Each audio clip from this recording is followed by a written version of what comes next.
The following presentation is a gift from the team at Streamline Publishing, publishers of Fine Art Connoisseur, Plein Air Magazine, and weekly newsletters Fine Art Today, Realism Today, Plein Air Today, and American Watercolor, and events, the Plein Air Convention and the Figurative Art Convention. We offer over 400 different art instruction tutorials and ultra high-quality video by the world's leading artists. If you like what you see, help us support our artists and our team with your purchase. Each video aired has a special discount code for today only in the comments section with a link to the video offered. And to see everything we do, or if you want to receive notice of new releases, new products, and new events for artists, simply click the other link, which says, "See everything we do." Thank you. Hi, I'm Eric Rhodes with Plein Air and Fine Art Connoisseur magazines, and I hope you're enjoying these video segments to keep you occupied and interested in learning to paint. Today we've got one called Simplifying for Success, Landscapes in Oil with Chuck Marshall. Hope you enjoy it.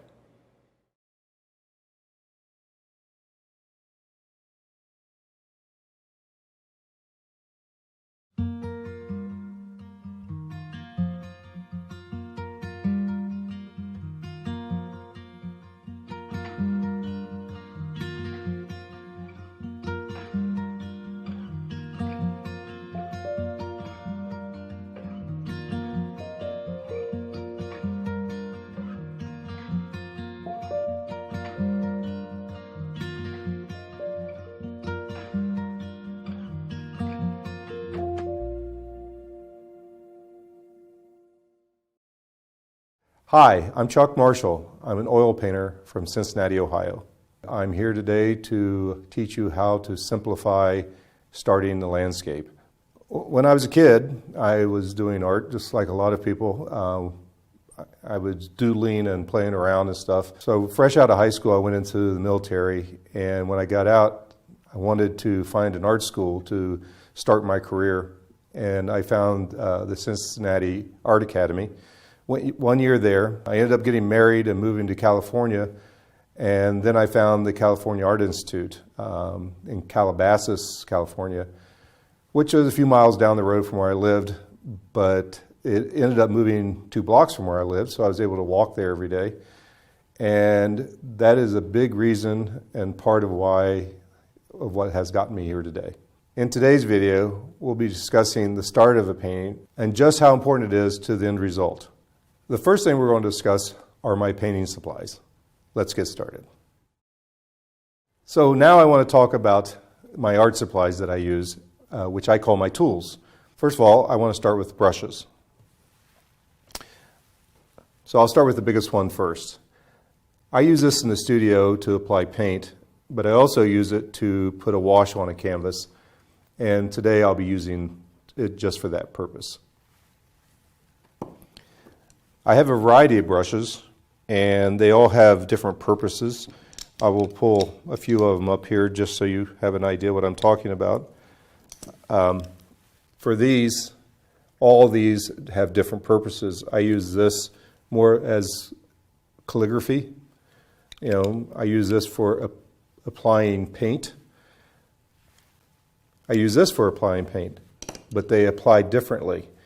This is more of a chunking, and this is more of a softer application, which I tend to use more towards the finish of a painting. I don't use too many small brushes, but I do use occasional small brush like this one, and I use it for the purpose of applying limbs, smaller pieces of color, and some detail work. So that's pretty much it for the brushes I use. Next, let's get some paint out on the palette. Okay, I start out with applying paint on the palette in a typical manner of light to dark. I always put them in the same placement so I know exactly where it is, so that I know when I'm mixing that I can point to this color without even looking. So it has muscle memory to it. So I'm going to start out with my titanium white. Put enough out there for what I'm doing. I use a warm and cool in my primary colors, and So this lemon yellow would be my cool. The cad yellow would be my warmer color. And then I go to my reds, which I make a big jump on my reds, and I use cad red as my warm red. And what I found with reds is it's so easy to make them both warm and cool no matter which one I'm using. So some people consider alizarin to be cooler. I consider it to be warmer, but it's also darker, so I use it next. Darker in value. I have a color that I've been playing with lately, which is amethyst, and I like it and I use it occasionally, so I'm going to put it out today simply because I know when I use it with my greens a lot of times. It makes a nice glowing green. Then I go to my blues, and in this case I'm going to switch from my darker color starting out, which is ultramarine. And if I did nothing else, that would be my limited palette.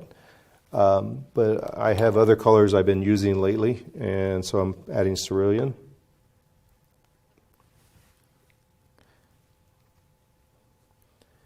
And at one time I did not have that on there. I would use Viridian and make what I would consider a cerulean. But so I'm going to add my Viridian. I use it for other reasons as well. I don't typically just use it as a green. I use it for mixing in other colors as well as using for green. Then I switch to what I call my earth tones. In this case, I have two earth tones, raw sienna and burnt sienna. My raw sienna is part of what I use as a tone for the canvas. It gives me a nice warm number 5 value, which I like. And my last color is burnt sienna. And burnt sienna gives me, it's also what I consider a red, but it gives me some nice warm grays and helps with some warming up some of my colors in the foreground. Now that I have my palette set out, let's learn how to keep it simple. The concept of keeping it simple in the beginning is so important. I want to explain that to you, hopefully in a way that makes sense. Keeping it simple to me is learning how to use big value shapes. When you're painting a painting such as the Sentinel, which I did on location, I had to separate out where all the big value shapes were for me to understand how to apply paint, my values, and my colors.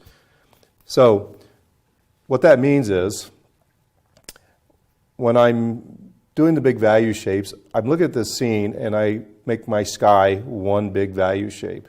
I give it a regional or an average color, and so on with the background with the hillside. I did the same thing with the water, and then I did the same thing with the foreground. Now, obviously, you see a little drawing in there, but I wanted to show you what I was looking at when I did that. So, although that drawing's there, I tend to find an average value that represents the whole of that scene.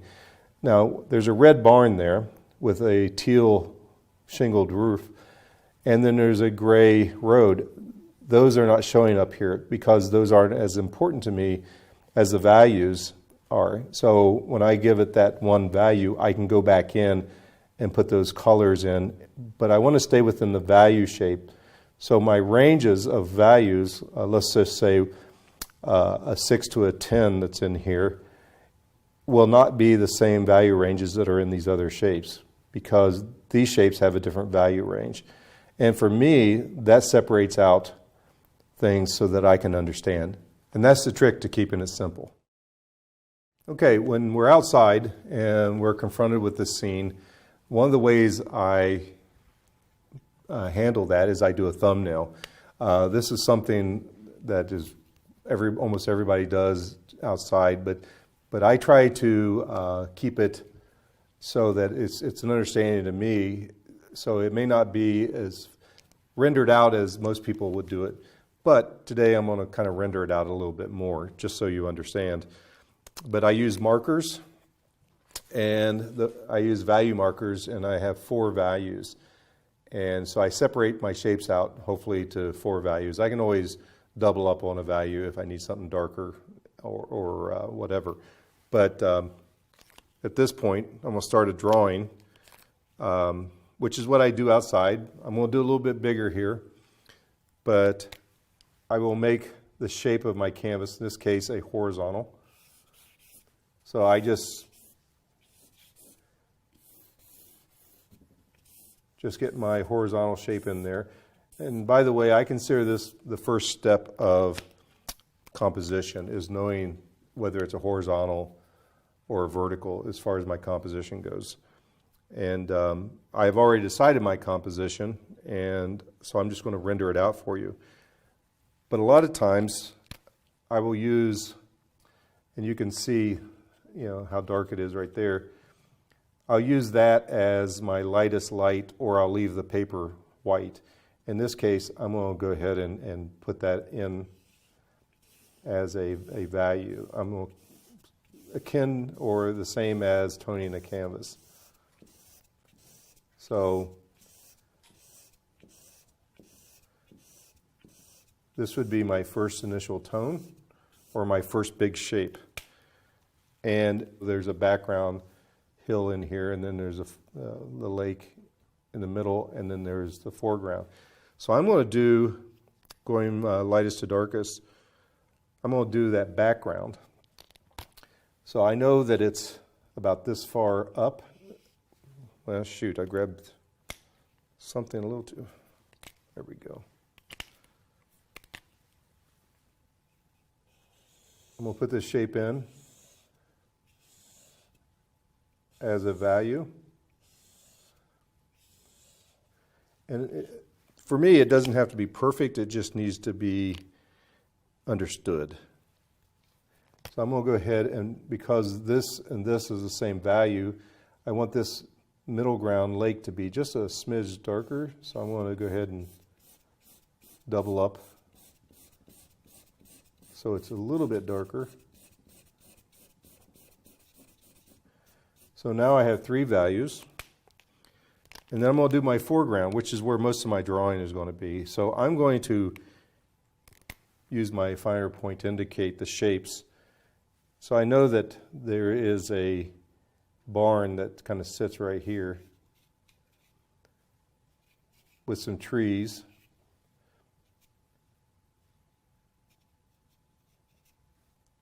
And then there's these bushes, and then there's this bigger shape here, which is an integral part of my composition. And that's about as more drawing than I normally would do. Normally I just throw it down as a value with markers. Now, within that, there's a road, there's rendering of the barn, so on and so forth. But it really isn't important to me because it doesn't talk about the values. It talks about drawing when I render all that out. So the drawing I can get more involved with later.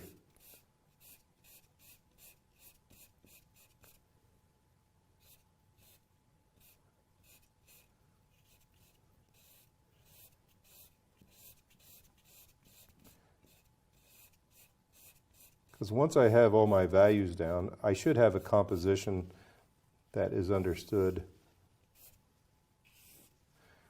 And that's the basic abstract composition of my painting right there. Now I can come in at any point and make adjustments to that, but this is normally what I would do outside, and it'd probably be a lot rougher sketch than this. But I have rendered it totally out in the past. But for me, this tells me, okay, lightest, darker, this is lighter but darker than that, and this is my darkest big shape. So just for the purpose of understanding why I did it this way, I can come in and I can put my barn, I can render that out now as an understanding of where all this fits together and how. For instance, there's a road that comes in about right there. You know, and there's trees, some bushes, and so on and so forth. So you kind of get the concept of where everything fits together.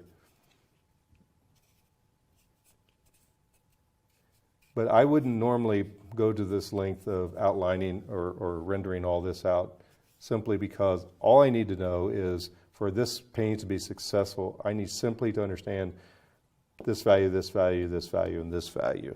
And the rest is just breaking those values apart. Okay, so this is how I start my thumbnails, and this is how I get to understand my value shapes. So having this completed, let's put a canvas up and get to painting.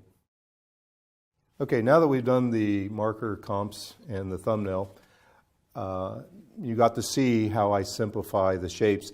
We want to do it on canvas. And so for my start of the canvas, I usually use a raw sienna tone, and I lay it down as a wash.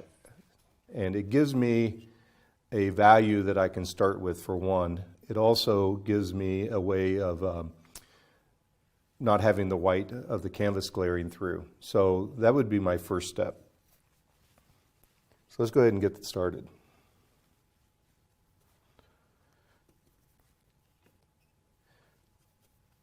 So when I'm thinking about toning the canvas, I'm not trying to use pure pigment.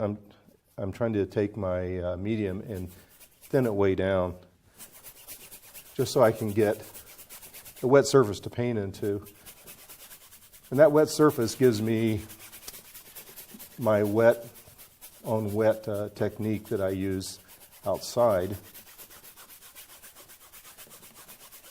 a starting place, so that I'm not, again, not just using the blank canvas. And when you're outside, that white is so glaring, it's hard on the eyes. This knocks that down. You're able to see values better this way. At least it is that way for me.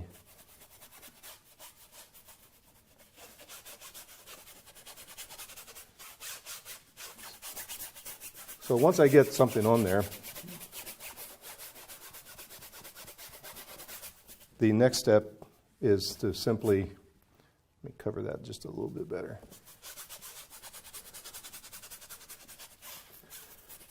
The next step is to simply wipe off some of that. I don't want to get rid of it. I just want to kind of knock down the brushwork so it's not distracting. And if I use too much mineral spirits, it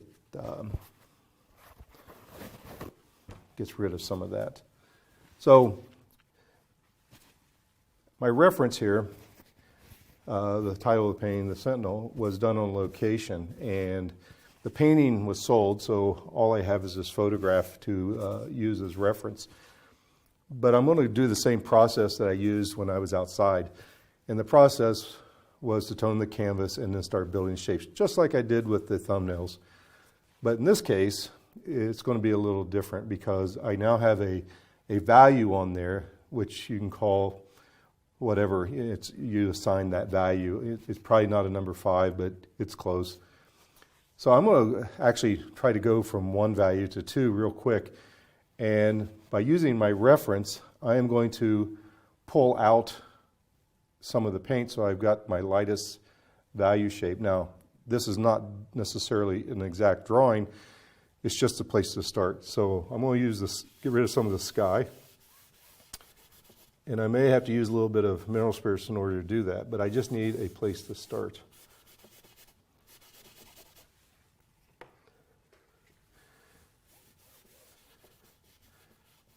So once I get that finished, I can come in and refine what I had tried to accomplish there.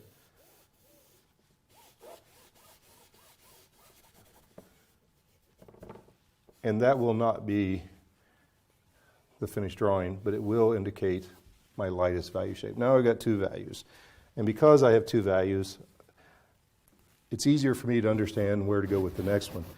And the next value I'm going to use, I'm going to switch to a different brush. So now I'm going to use this brush. It's a number 10 rosemary, and I'm going to do my darkest value, which will set up a lot of what I need here.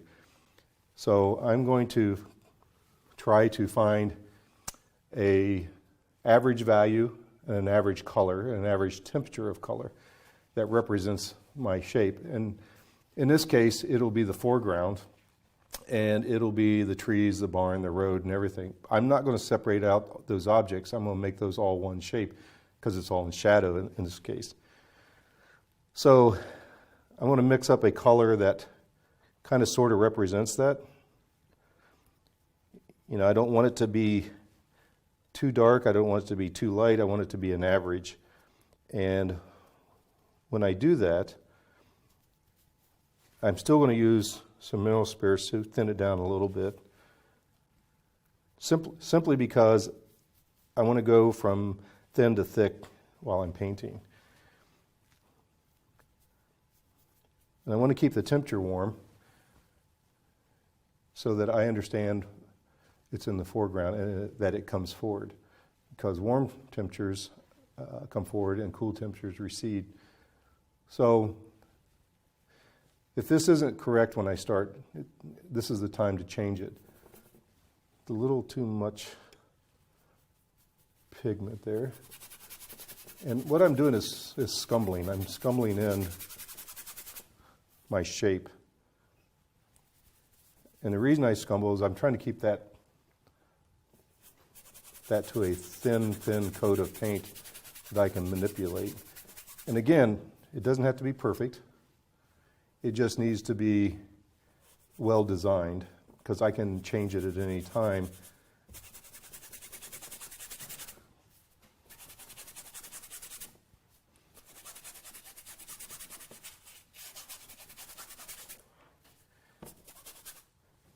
A lot of times when I'm teaching workshops, people try to match the color of the barn, the color of the road, and they forget about the value. This is what makes it simple. You know, you nail down the value, and then you add the color within the value range. And I'll explain the value range as I go. But the value range is what this big shape is that I'm putting in. It's the average value. It may be a smidge too dark, it may be a smidge too light, but it's an average. And that's all I'm really after. For instance, that's a little heavy pigment, so it looks a little darker. The reason it looks darker is because more pigment covers up the white of the canvas. So it's up to you, the artist, you know, to set these values. It's not a, you know, the values are so important, but they're important in relationship to each other. And right now I see that I'm probably a little too high on some of this as far as height. So I'm going to knock some of this out, pull it back in. I want this down just a little bit more.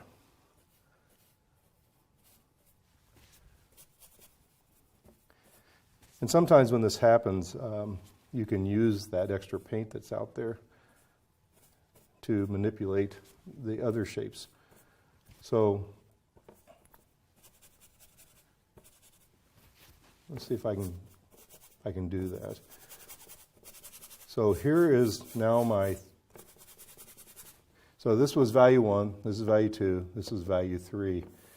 And it doesn't have to be 100% dead on, it just needs to be in relationship to each other. Now, again, my last value is the water, which is lighter than the hillside back here, but darker than what's going on in the sky. So my point would be to make that not as white, but lighter than everything else in the sky. So that kind of gives me the basic concept of my composition. And again, I may go back and I may pull some stuff out, I may lower some things, I may make some changes as I go, but it gives me my sky, my middle ground, which is the background hill and the water, and it gives me my foreground. So I know that if I paint my values and I stay within this value range, that everything will work out. But if I try to get too light Like if I try to put a value like this here, it's going to read wrong. Of course, helping with temperatures will make this recede, but it's more important to get the values correct. And once you learn how to handle value this way, it makes it so simple you almost don't even need to go through this whole process. But it gives you a good education, and you end up with muscle memory of how to handle values the more you do this. So it is a great way to learn about shapes. Now that I have my block end accomplished, it's time to put the pieces together to this puzzle. And so let's get started with that. So the next step I usually will go to will be to define some of the objects that I have. And the objects, when I say objects, I don't mean these big shapes so much. I mean the actual objects like the barn, the road, the signs. You know, I may say the signs till a later part, but the bigger objects or the next size down. For me, it gives me a roadmap for me where I can put these value ranges. So what I do is I'll grab something along the lines like alizarin or burnt sienna, whatever I use. I want it to not be so thick that it creates an issue for mixing on the canvas, which I do little of, but it does happen, and I don't want it to be an issue. But I'll thin this down again, and I'll indicate, and I'll use my reference over here to where everything fits. It indicates, for instance, like the top of this barn, I'm going to draw where that top of that barn is. And I want to loosely put in where everything goes.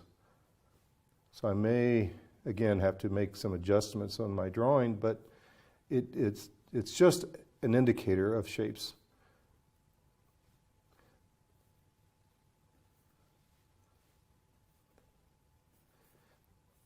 Once I know where that is, I can say, okay, that's too fat, that's too short, things like that. So I may want to, in this case, raise that barn up a little bit. So I'm going to raise this up. I want a little more height to the barn. And I may make some adjustments to my painting versus the actual reference. I like to change things up as I go. I'm not trying to mimic exactly what I see outside anyhow. So, and the reason I try not to mimic what I see outside, I want to control the environment that I'm creating in. So if I see that the barn needs to be moved over, I can easily move it over.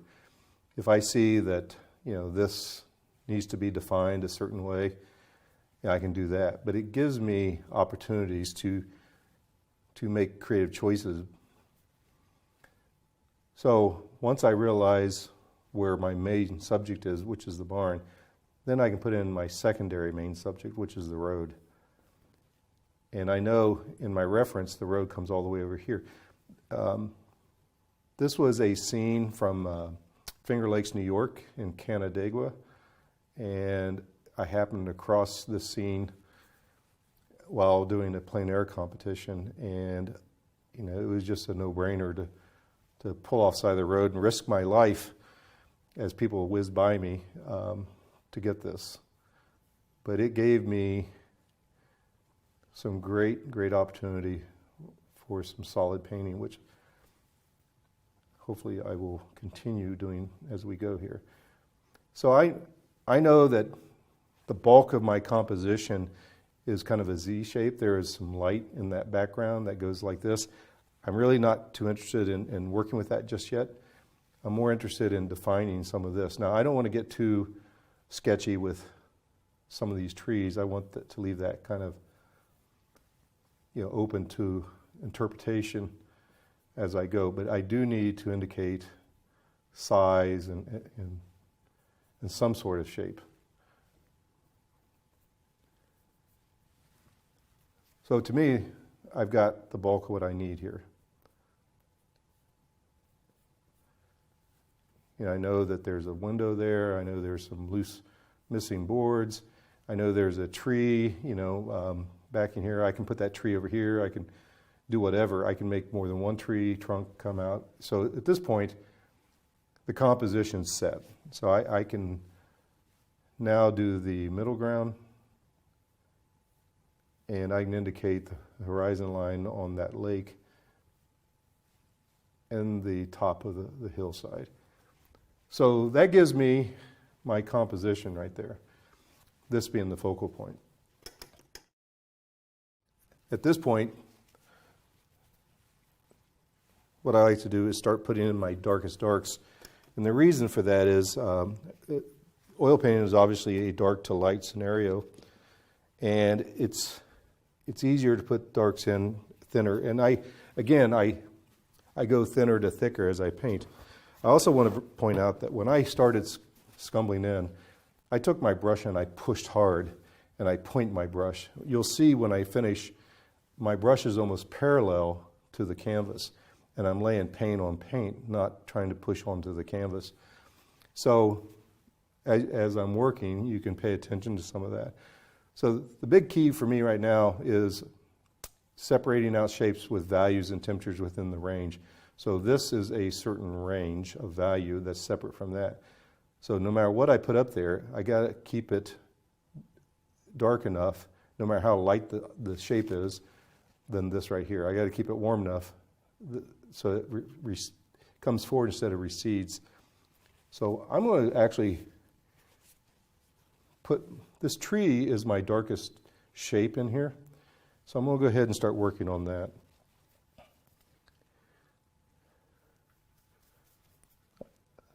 I use alizarin and viridian to make dark a lot. And I find that it fits my palette well. Palette meaning the color choices I typically make. And I will scumble them in again. I'm not going to worry about the road sign at this point. Just want to get some sort of dark in. And as I go towards the top, I want to cool that dark a little bit. And again, I want to scumble some of this. So I'm going to use more ultramarine blue as I go up and more alizarin as I go down. And I'm not too worried about color choices as I am value and temperature at this point.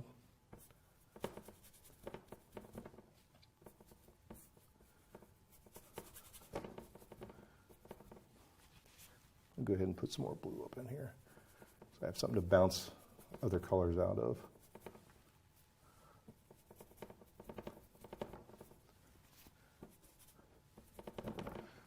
All right, so there's that shape.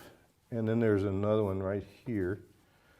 And I can, again, make creative choices. I can either make that a cooler or a warmer note. I'm still going to stay with somewhere in between. But I do need to nail that down. So I think that's a little too dark.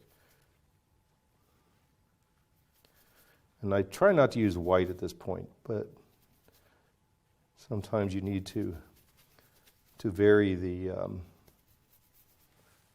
value, and you can pick a lighter color or a lighter value of color and to add to that to make that decision happen. But sometimes white works because it grays and cools.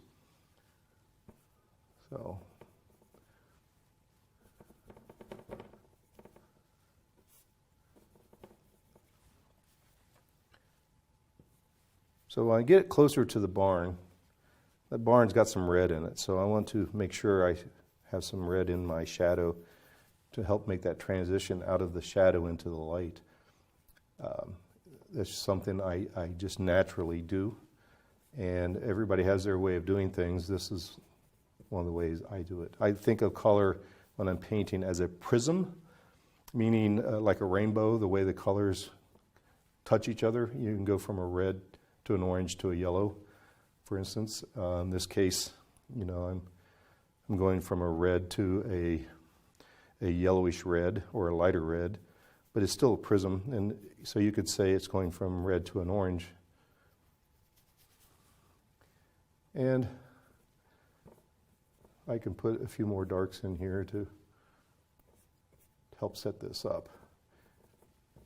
So as you can see, I'm quickly getting a painting that doesn't need a lot of drawing because my shapes are in the right place, and which is the key to all this. This is what's simplifying everything, using those big value shapes. So I pick up a little bit of this warmth over here because I want to warm this up as I go into the barn. And I don't worry too much about edges at this point because I can define them, and I want to be able to define them as I go. So that gives me pretty much my darkest darks. You know, I can indicate a few things, but I don't have to get too concerned. One of the things I need to do, though, is define this dark here next as part of these darks. So even though this is all in shadow, this is catching more ambient light on this side, so this is darker. So I'm going to add a little white in there to knock it down, to gray it.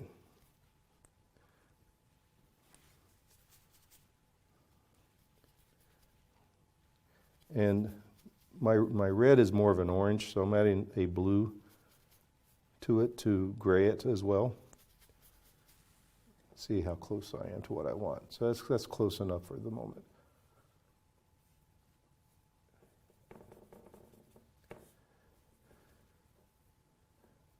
And again, you can see I'm not really paying attention to the lines. They're just guidelines where my shapes go. So now that I have that kind of indicated, I can start making transitions elsewhere. So get this done on this side.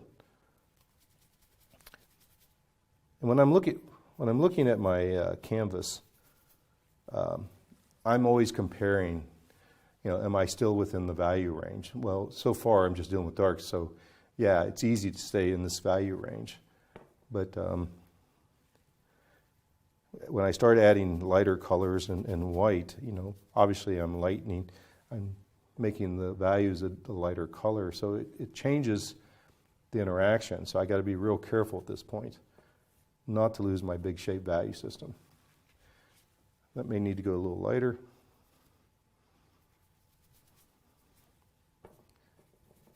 A little grayer. And again, I'm just trying to nail down everything within the value shape. So, except for a few places in the light, like here, there's a dark shape. That pretty much covers my darkest darks. So let me get some of these others indicated real quick.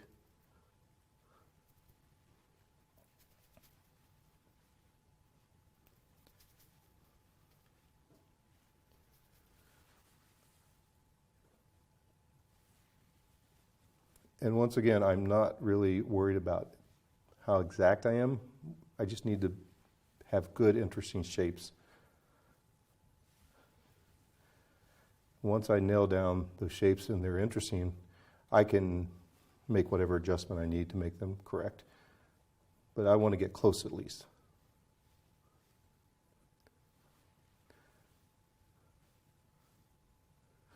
All right, I'm going to darken this just a little bit.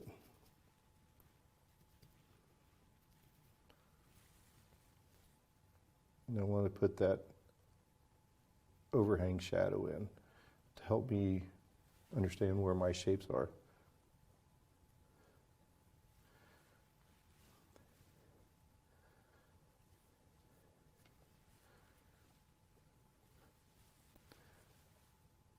And I can, again, come in and address anything over again. As long as I'm in the correct value, it makes it easy to make adjustments.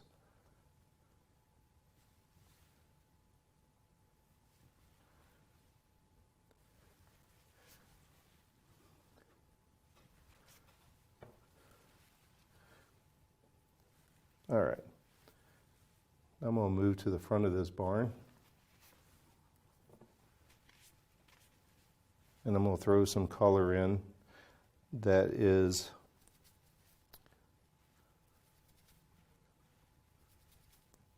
hopefully in the correct value, lighter.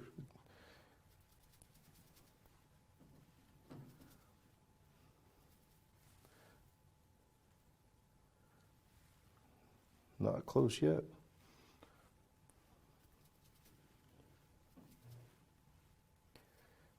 And the nice thing about if you mix too much is that paint is very usable elsewhere.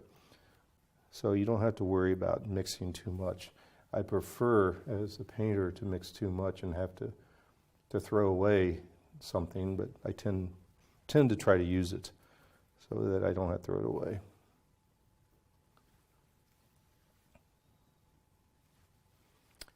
And again, I will make adjustments to this.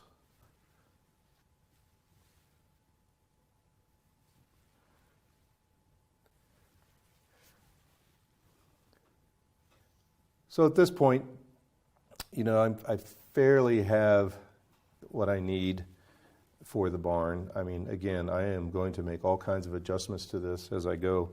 They'll be lighter, darker, warmer, cooler, according to my needs once I nail down a few things. I also, need to, make small value adjustments within these shapes so that it reads correctly. But at this point, I can move on to either the roof or some of the greenery. And so I think I'm going to do the green, since the roof is my lightest value, or one of my lightest values in the scene, the roof and the road. I'll save those for the last part of that. So what I need to do now is figure out the value and the color and the temperature of the leaves of the tree, like in here. This is my darker tree, so I want to try to figure this one out. And once I figure it out, again, I can be off and running with my color choices.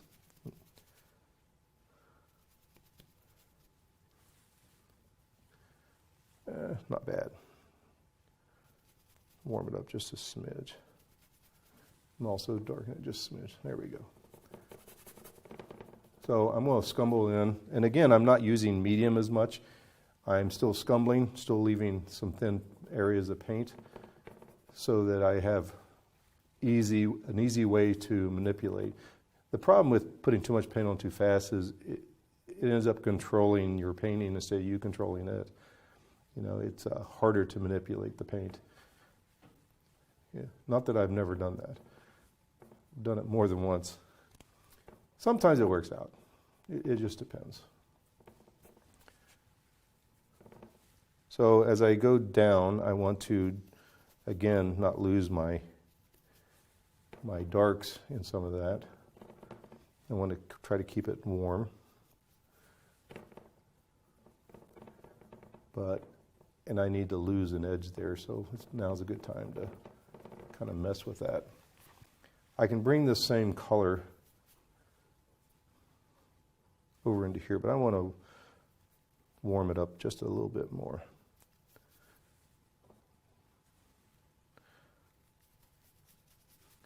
So when I mix my greens, I mix a variety of greens based off of temperatures, values, and so my yellow sometimes, not only will it pump up my green, it'll also give me a lighter value, which I hopefully, it may not be a big jump, but hopefully it'll be a big enough jump.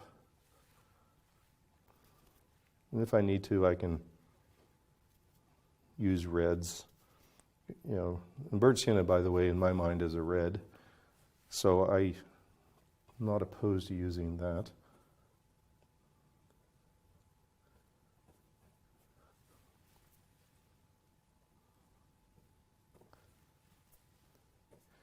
And when I use that thin of paint, I obviously have to come back in and make some adjustments here and there, but I usually don't have to do too much.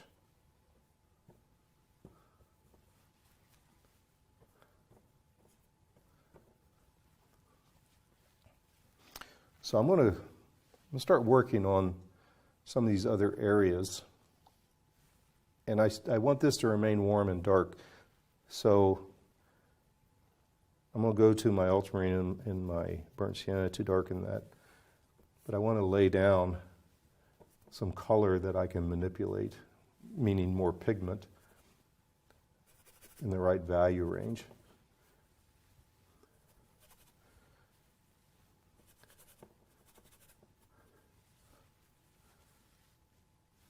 So I'm going to add a little more blue to make an adjustment for temperature at the top.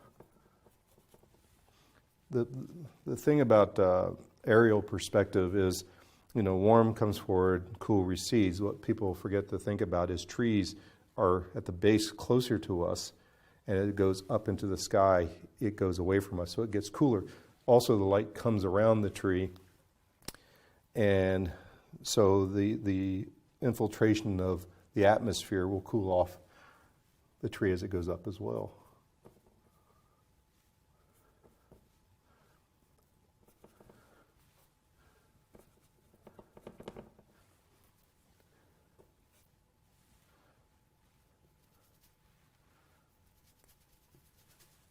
And I'm not opposed to some purer color being slapped in here and there.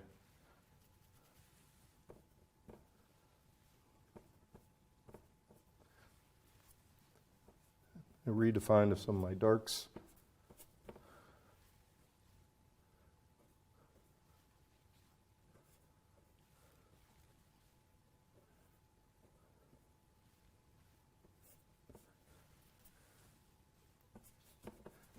Again, at this point, I'm still kind of scumbling. I'm laying in, but I'm still making some adjustments. When I'm outside painting, I see thousands and millions even of values and colors, and we have to make decisions, to simplify it. And one of the ways I do that is I will squint down. As you've heard, everybody talks about the squint. It is really, really important, and it gives you value instead of color. So my attitude is you squint for value, open your eyes for color. And what a lot of people don't realize is your eyes are like apertures. When you look at the light, like the studio lights, when I look at that light, the aperture of my eye, the iris, closes up to make adjustments so it doesn't hurt my eyes, and I can see into the light. When I look into the shadow, my aperture or my iris opens up. That way I can see into the dark. So when you look at your scene with open eyes the whole time, you're not seeing true value, you're seeing true color. And so people forget to squint at certain times for that purpose. So hopefully, when you're out there, you put that into practice.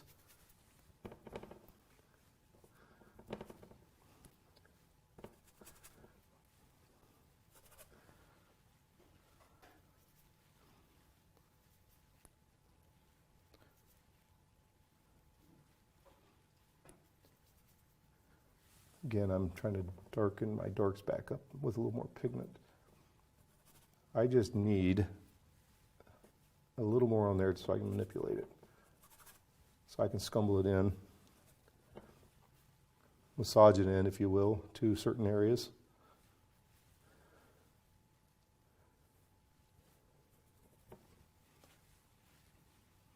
Okay.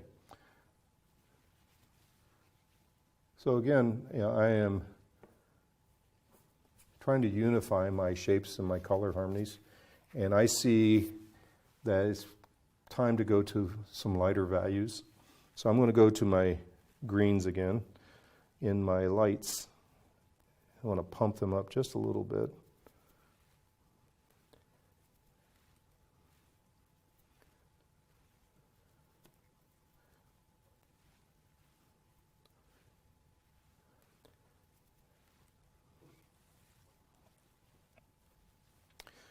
So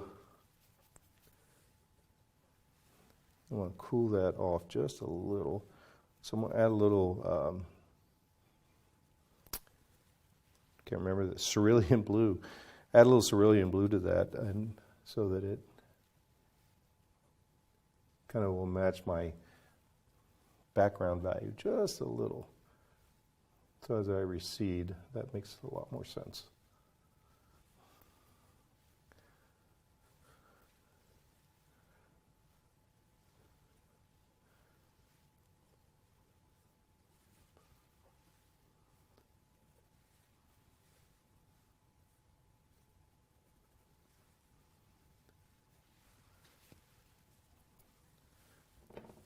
Okay, I want to cool off the top of that tree.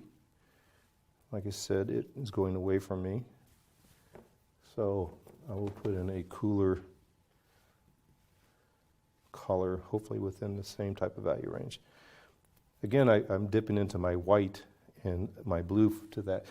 The white grays and cools, and the blue obviously cools, but it's darker, so it's going to darken it back up.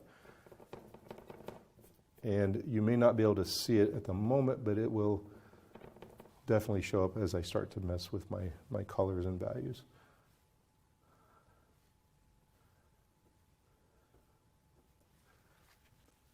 All right, so now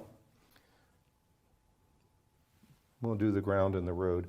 And I'm thinking I'm going to move this road over just a bit. So I'll pick up my brush that I was playing with earlier. Thin that down, move this out just a little bit so that it makes a little bit more sense.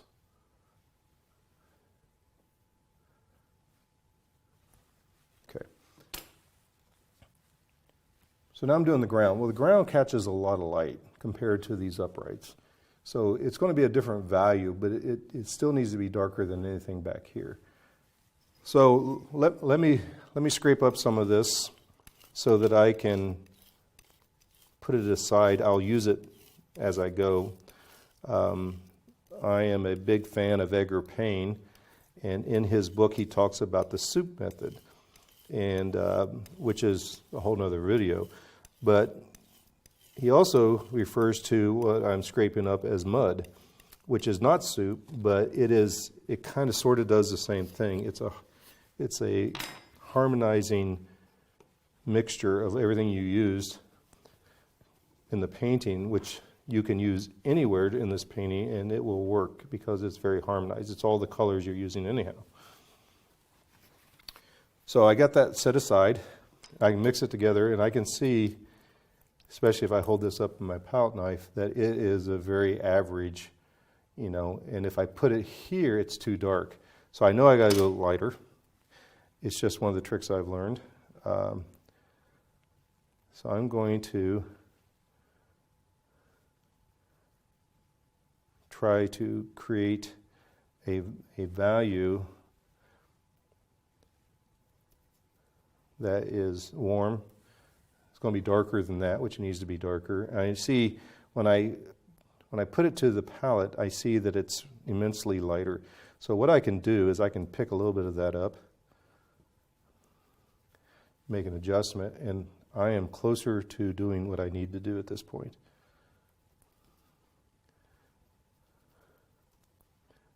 Let me give it more of a green tint.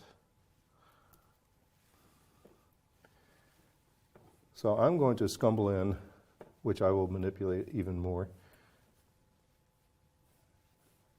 my ground. And it is a value. As you can see, it's harmonious. It's in the same value range. And so it's working. But as I play with that, I'm going to create other values and other temperatures that hopefully will make some value gradations and undulations that would be interesting to the viewer. For instance, if I just make somewhat of an orange, which is more high chroma, and I put it up there, it's going to work as long as I'm applying it into that range. If I put it up there by itself, it would be too much.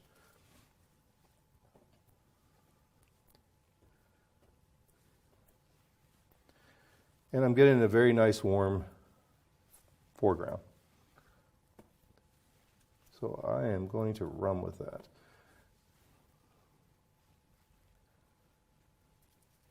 Now I want to, again, make some adjustments.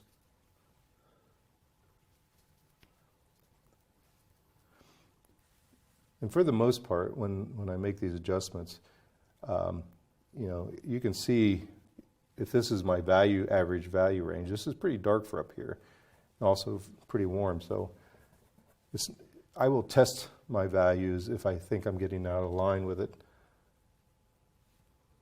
Test meaning what I just did.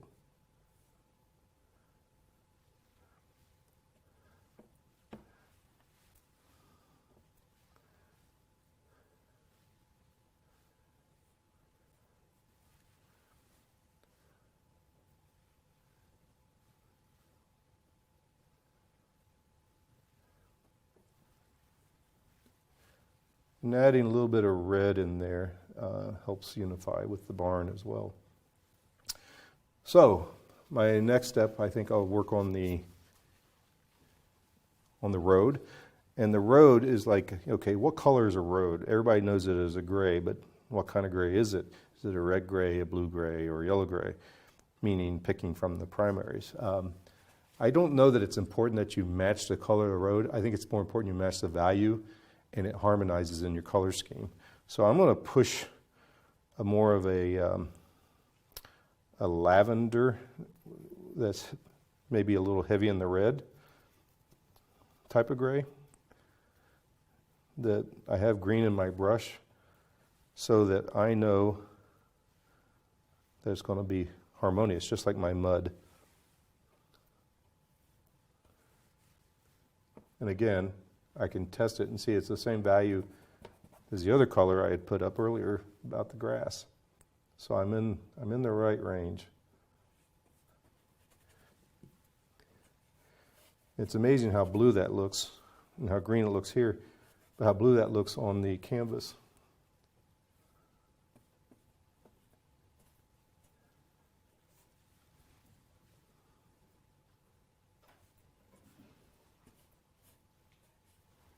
All right.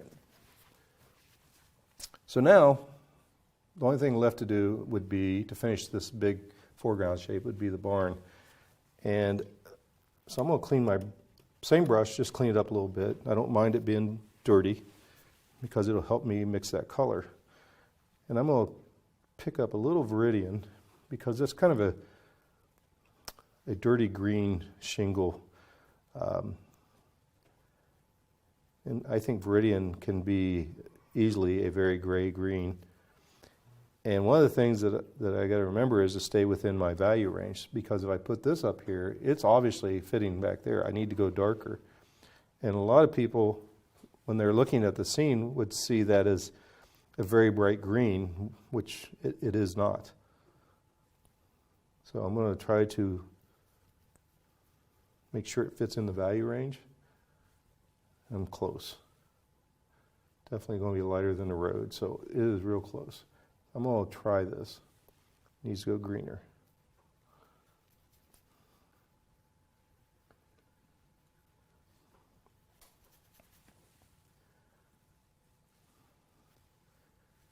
All right, so I'm going to add a little more yellow to this, trying to pump it up just a little bit. Drop the blue in. How dark am I? Okay, now I'm back to being too dark. So I'm testing again just to see.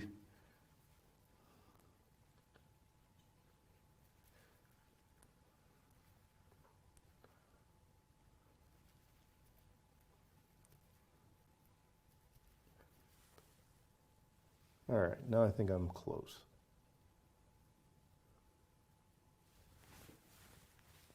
Now I can make this color bluer, cooler, warmer, greener, whatever I want once I've got it in here. And again, it's like my big value masses. I just need to be really close, because I'm not going to leave that just like it is. I'll go in and manipulate it.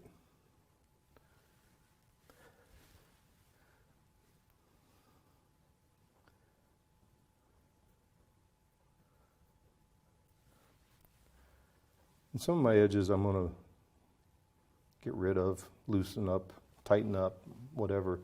So I just need to be close.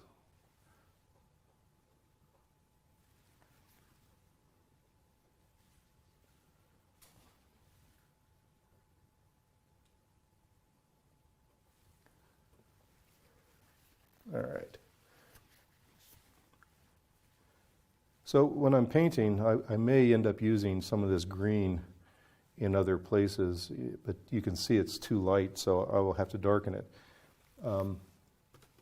But that pretty much gives me a very rough definition of my foreground and all the value shapes with all the color shifts and temperature shifts. So the next step would be to go to my middle ground. And the reason I'm going to my middle ground, or the hillside, versus the sky or anything else, is because it's my next darkest big shape. And again, oil painting is dark to light. One of the things that I see people do that is a pet peeve of mine is they'll paint, and some people pull it off very well, but when I'm dealing with workshop students, I demand they not do this, but they'll paint the sky in and then paint the tree back over it. And then they get these very gray, chalky trees at the top, and they can't understand why. Well, it's because you're not painting the shapes, you're painting the objects. And once you put a dark over or into a light, it also grays and makes it not what you're really truly after.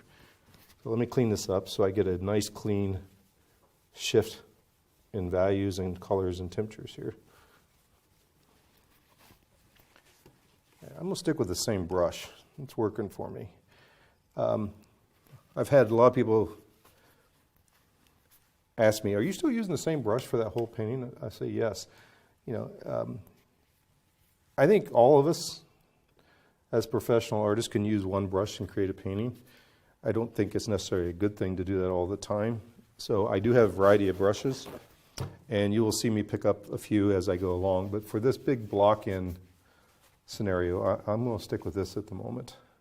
So one of the choices I have to make is what color, what value, and what temperature I'm putting here. I know this is my value system, so I know this is a blue-green as well. I'm going to go a little bluer. I'm going to go a little lighter.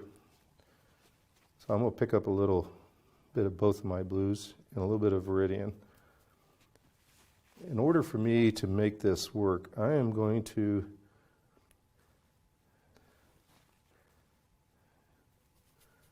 I'll go with the amethyst. As you see, it gives me a nice color, but I want something I can paint into. And for instance, up in here, that is closer to what I think it should be. When it transitions back, it recedes and into the sky. So I can indicate a little bit of this in here, just as a kind of a road map. But I'm going to switch this color at this point. What I need is more of a green-gray. And one of the first things that happens as color recedes is it takes on the atmosphere, and the first color that disappears is yellow. And when you're painting, that doesn't mean you got to get rid of yellow. You just need to understand how to cool that yellow off. And in this case, I'm looking at a bunch of different value shapes that are kind of green. Well, green has yellow in it. So I want to go with my cooler greens at times, but I'm also going to want to warm them up as well. This is getting close. I really don't want to draw in all the greens just yet. I just want to get an indication of what's here. So it's like the scumble in I did originally. I'm going to scumble in a color, value, and a temperature. and hopefully it recedes from my other shape. And I want to use a little thinner amount of paint still, so I don't get messed up with trying to recreate the wheel having too much paint on. All right, so that gives me my value shape. Temperature-wise, it's receding. It could be a little better, but it's easy enough to work with at this point. So I can make adjustments as I go. So I'm going to do my darker darks in there.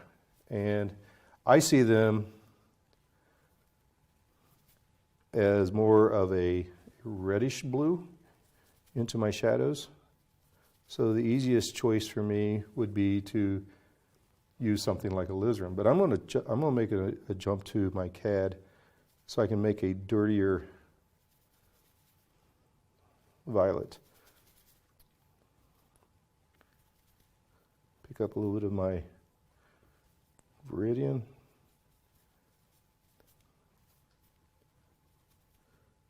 I don't want to get too dark. At this point, I think it may be just a smidge too dark. Okay.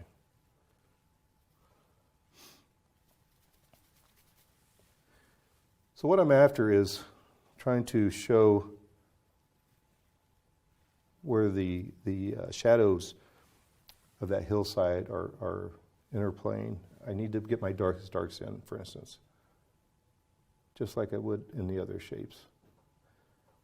But if I were to put that same color here, it's going to stand out because it's way too cool. So it needs to fit the environment and the value shape that it's in.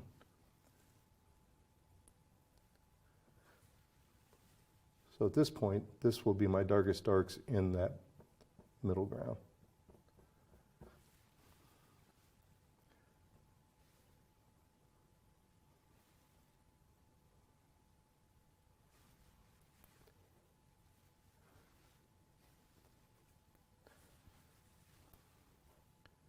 And I will definitely be making adjustments to all these.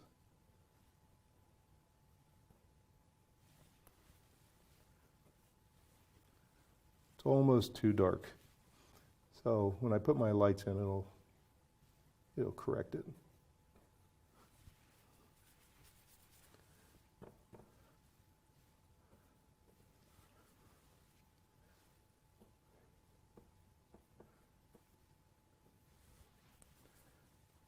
So I'm going to try to recede even more.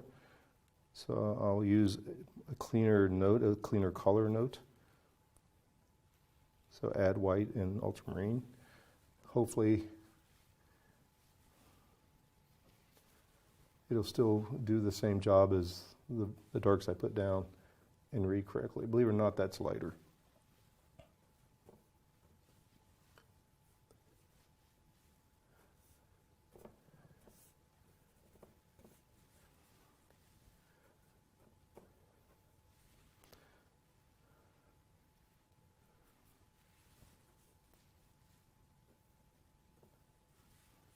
Cool thing about this lake is it's glacier formed, and so all these lakes, they call them Finger Lakes for a reason.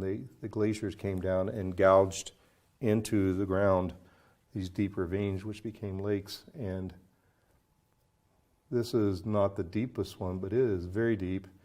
And these hillsides just come straight up and out of the lake, and there are farms and stuff along these hills, but it's a beautiful, beautiful country. But there's a huge separation of distance here.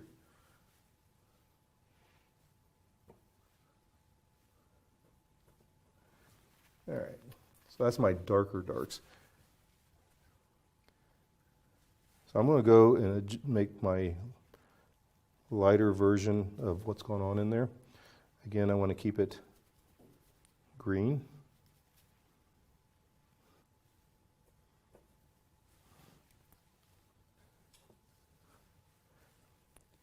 So this is in shadow more, a little grayer.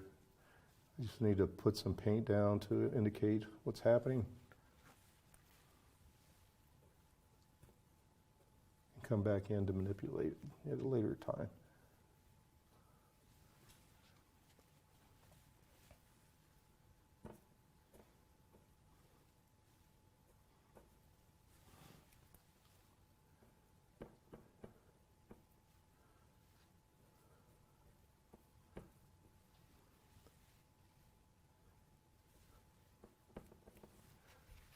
All right, so let's go a little bit lighter.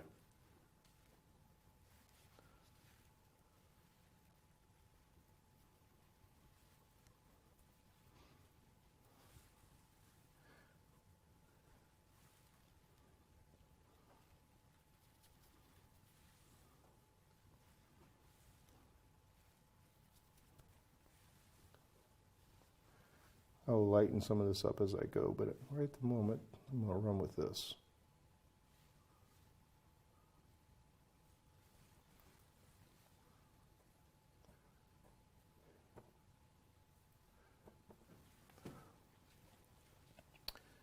And I also know that there's some warms and cools in here, which I've not addressed too much at this point. But I need to get this canvas covered before I start making too many adjustments in too many areas.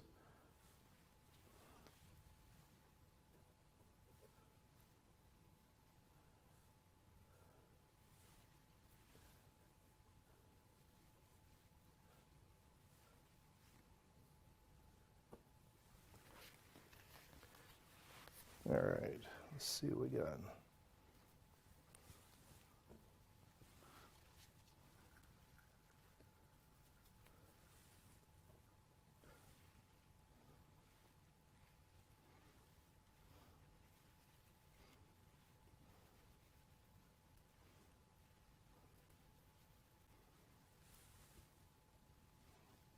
Yeah, it's closer.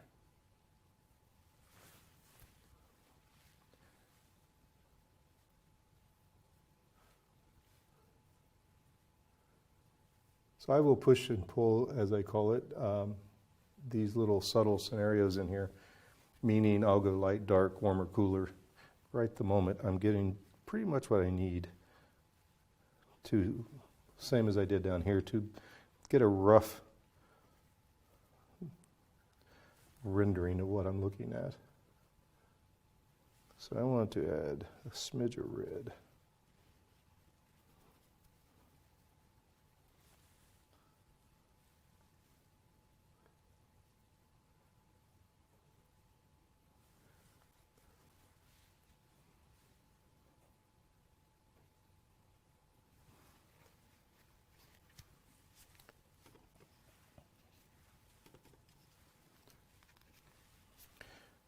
Now the color, a streak of light that goes across here, you know, I have to be real careful with that as not to get too high chroma, too bright, if you will. The brightness is important, but I don't want to go too fast.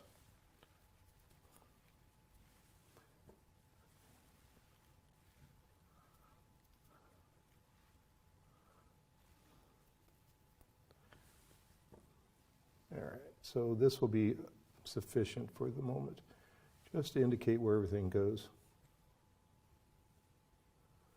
The reason I don't want to get too fast is, you know, you make too big of a commitment too early on, then you have a hard time making adjustments. You could easily get grayed down colors.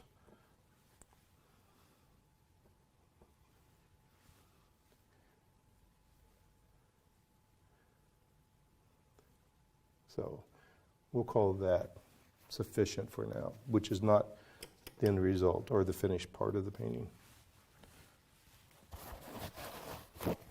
So now my next step is to indicate either the water or the sky.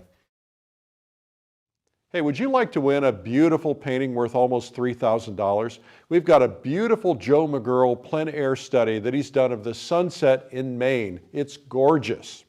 If you want to have an opportunity to win it, go to paintinggiveaway.com. Just put in your email. That's all you've got to do, and you only need to enter once. We'll be giving away the prize at the end of May. Go to paintinggiveaway.com.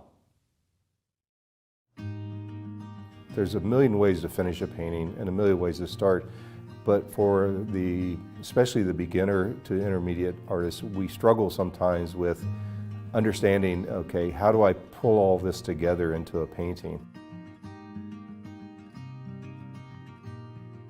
I started painting when I was a young man. Of course, I didn't know what I was doing, didn't have any training, but I've been doing art my whole life. Like most artists, I did well in high school and got a lot of attention for it. And it grew into basically an obsession from there. I've been teaching for some time, and when I deal with students, they always struggle with the start.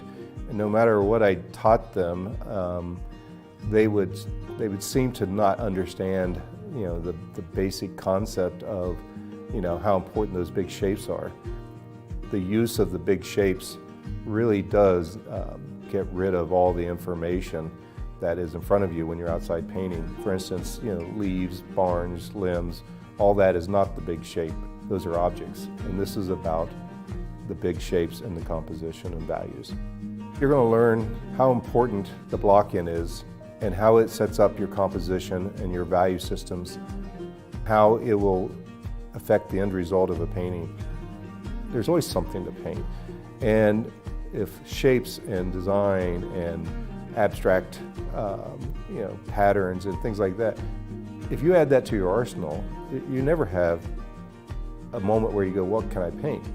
I hope this video enhances your skills simply, if nothing else, by giving you some confidence in knowing how to simplify the landscape. This gives you a roadmap in how to do that.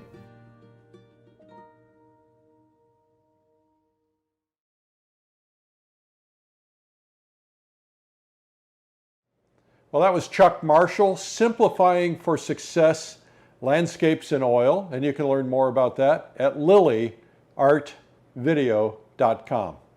Now let's get right to the interview with Chuck.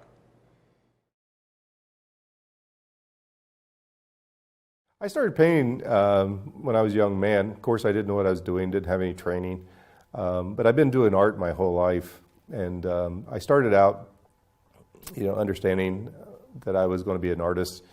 And, I like most artists, I did well in high school and got a lot of attention for it. And it grew into basically an obsession from there. But I've been painting, like I said, my whole life. But as a professional, I have to say I started painting back in the late 80s as a professional. I've been teaching for some time, and when I deal with students, they always struggle with the start. And no matter what I taught them, they would seem to not understand, the basic concept of, how important those big shapes are. And so I started training myself to understand how to teach that. And I finally got to the point where somebody said, hey, you ever use markers? And so I got these 4 values in markers, and I do sketches to start with in very tonal, not linear, meaning line versus big shapes. They're more tonal. So the markers made it easier for me to separate out because I had just 4 values. And I could make adjustments and make 5 or 6 values if I needed to, but it made me think, okay, if a student can get this, they would be one leg up on the start, and they would be able to understand better how to get a good painting. Because the painting isn't about objects, it's about what we do with shapes within the confines of the canvas. Teaching is rewarding. I find that when I see a student get the concepts and put it in practice and are successful, there's some pride in that for me. I've had students who have entered art shows that have been with me for years and have won awards when I didn't. A lot of people would go, how does that make you feel? It makes me feel proud. It's like raising a child, if you will. And I don't mean it literally. It's just, you have some association with their success. Well, when I first started painting, the subject was about objects. And now it's transformed to other things as well.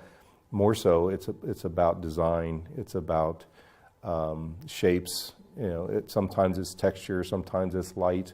You know, it's a variety of things, but it's grown into and away from objects. You know, I do studio work, I do plein air work, and the studio work is totally different than my plein air work. So the plein air is plein air impressionism, and the studio, I would just say impressionism / realism. I can be real tight sometimes, and I can be real loose sometimes. Depends on my mood, actually, and what I'm looking at. I prefer to be outside painting in plein air versus a studio. I think it's easier to get the truth of what you're looking at. What I'm referring to is the color temperatures, the values, the feel of the moment. I've always loved landscapes. Since I was a kid, I was born and raised in Wilmington, Ohio, and there's 7 of us kids, and we're born in a little town outside of Wilmington, Ohio called New Antioch. And the house was originally a fur shack. And so it had 1 bathroom and 2 bedrooms that my dad built onto it. So, you know, like I have 5 sisters and 1 brother. So we're packed in there. So I love going outside. I grew up hunting and fishing and working outside all the time. And it was my passion to be outside. So it just naturally translated. I wanted to draw and end up painting it. So when I'm outside, I just get rejuvenated. Thumbnails are real important. Just, you know, I do a lot of plein air competitions, and you know, we have to be efficient with our time. We have to, you know, produce good work, and you know, hopefully good enough to win awards and make sales. You know, otherwise, you know, there's no point in it, and it just translates into better art. Period. So if I do a thumbnail, I'm actually looking to find and define what those big shapes are. You know, most people see it as, okay, I'm going to do a thumbnail to get my composition. Well, I do that as well, but I see it more as, you know, what are my big shapes? You know, because they also define the composition. And if I concentrate on the concept of big shapes, it always works out better. If subject is something that inspires you, then it's limited. Don't get me wrong, there's a million subjects out there. But if shapes and design and abstract you know, patterns and things like that, if you add that to your arsenal, you never have a moment where you go, what can I paint? There's always something to paint. And it's always something that's harder to do each time. The more you learn, the more you know you don't know anything. And it's just like the carrot in front of the horse. You know, you walk to the carrot, but you never get there, but you're still moving forward. And that keeps me excited. Plein air painting, I've got lots of stories. I don't know where to start. I've had a gun pulled on me out plein air painting by a cop. Thought I was messing with equipment. And, you know, I was painting this field of flowers, and I knew it was going to be bulldozed. And so there's all this big equipment around, and behind me was this big pile of dirt, and so I'm down this road at the end of it, behind the big pile of dirt, and I hear this cop car siren going, and it just got closer and closer, and while I'm painting, I'm going, somebody's in trouble. And so all of a sudden, it stopped, and you know, I'm pretty much ignoring it, and then I hear, hold it. And I turn around, there's a guy standing there, a cop, with a gun pulled, and he just starts laughing and puts his gun away and walks away. I've had animals knock my easel over. You know, you name it, I've had it happen. When I get done here, I've got to prepare for a show I have coming up. And it's a show dear to my heart because it's about the Wind River Range in Wyoming. Last few years, I've done pack trips up into the Wind River Range, and with a group of guys who are artists, and we go up there and paint and just hang out. And it's great fun. But it's like, that's heaven to me. You know, I mean, I think I was born to be out west instead of a Midwest boy.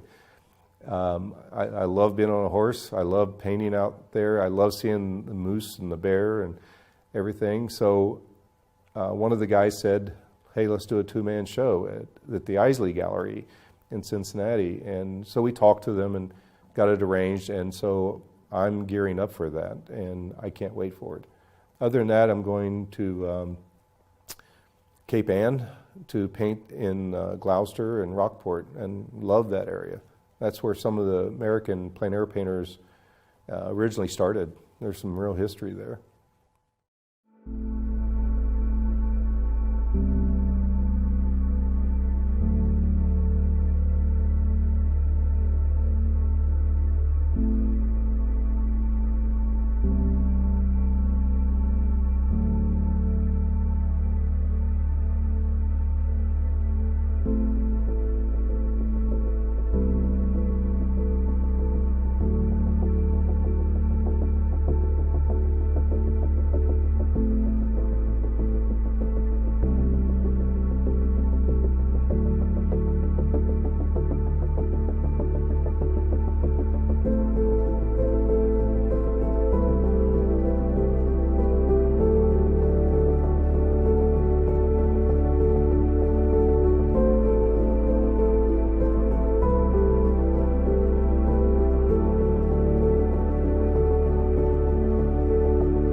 Well, I hope you enjoyed getting to know Chuck Marshall. That was Simplifying for Success, Landscapes in Oil.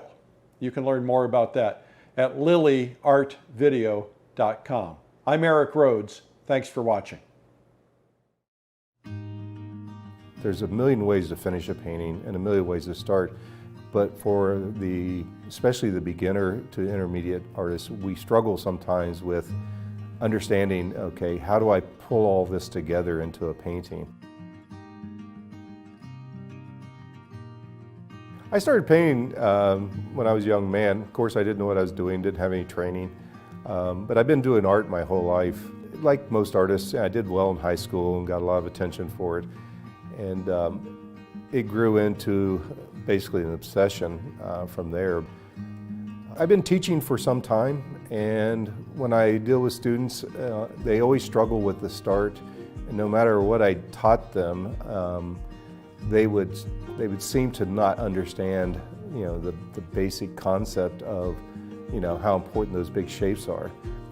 The use of the big shapes really does get rid of all the information that is in front of you when you're outside painting. For instance, leaves, barns, limbs, all that is not the big shape.